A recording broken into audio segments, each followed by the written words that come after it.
পিতৃপুরুষের তর্পণ, এটা আমরা সবসময় দেখে থাকি বিভিন্ন পুকুরে বা ধারে, গঙ্গাতে পুরুষরা করে থাকেন। তাহলে কি মহিলাদের এখানে এন্ট্রি নেই? মহিলাদের এন্ট্রি দেখুন আমাদের মানে বেদের যুগেও ছিল। পুরাণেই পড়েছি সীতা নাকি রামেদের পূর্বপুরুষকে। এক্স্যাক্টলি, দারুণ কথা একটা আপনি বলেছেন। সীতা পিণ্ডদান, সীতা করতে পারে পিণ্ডদান, তাহলে আমাদের বেদে কিন্তু মহিলাদের এই সেকেন্ড ক্যাটাগরি সিটিজেন করে রাখার কোনো নিয়ম নেই। গার্গী, মৈত্রেয়ী এরা কিন্তু প্রত্যেকেই বিদুষী ছিলেন এবং তারা বেদের স্তোত্র পর্যন্ত লিখেছিলেন। কিন্তু মধ্যযুগটা একটা অন্ধকার যুগ ছিল, সেখান থেকেই মেয়েদের ডাউন করার এবং হিস্ট্রিটা শুরু হয়। তো আধুনিক যুগে আস্তে আস্তে রিকভার হচ্ছে। আর আপনি যেটা বলেন, সীতা কিন্তু যখন রামচন্দ্র ছিলেন না তখন দশরথ এসে সীতার কাছে কিন্তু পিণ্ড চেয়েছিলেন।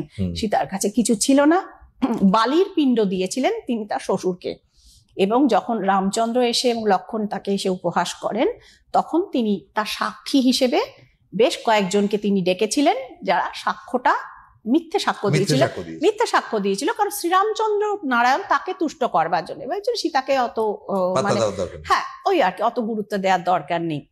তার মধ্যে ছিল তুলসী আগে এই বট গাছের মতো বিশাল ছিল, মানে ত্রেতা যুগে নাকি এইরকম বড় তুলসী হতো। তো সীতা যখন মিথ্যে কথা বলার অপরাধে তুলসীকে কিন্তু অভিশাপ দিয়েছিলেন, মানুষের গৃহের মধ্যে তুমি থাকবে না এবং বেড়াল কুকুর এসে তোমার গায়ে মূত্র ত্যাগ করবে, অপবিত্র করে যাবে। সেটা হচ্ছে তুলসীর অভিশাপ।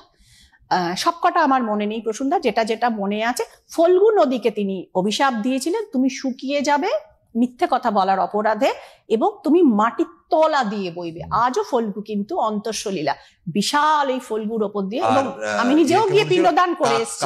কাককে বলেছিল, তো কাক মিথ্যা কথা বলেছিল যে মানুষের নোংরা জিনিস খেয়ে তোমাকে ওটা আমি ভুলে গেছি। সত্যি কথাটা বলেছিল একমাত্র বট গাছ বলেছিল যে বট গাছ হচ্ছে কি মানুষের শান্তির প্রতীক। উনি বলেছিলেন পাতা ছাড়া কোনো পুজো হবে না। চিরজীবী হও বট, অক্ষয় অমর। রামায়ণের তুলসীদাসী রামায়ণে এই কথাটা কিন্তু সীতার আমরা অনেকদিন পরে মনে পড়লো। হ্যাঁ, তো সুতরাং এই কথাটা কিন্তু রয়েছে। তো সেই যুগের বট গাছ আজও কিন্তু মানুষকে ছায়া দান করে যাচ্ছে এবং তার আশ্রয়ে বসলে মানে সব জিনিসেরই দেখুন ক্ষয় হয়েছে, বটের কিন্তু খুব একটা ক্ষয় হয় না। তো এই সীতার আশীর্বাদ কিন্তু বট গাছে প্রাপ্ত হয়েছিল এবং সেটা আজও রয়েছে। আমরা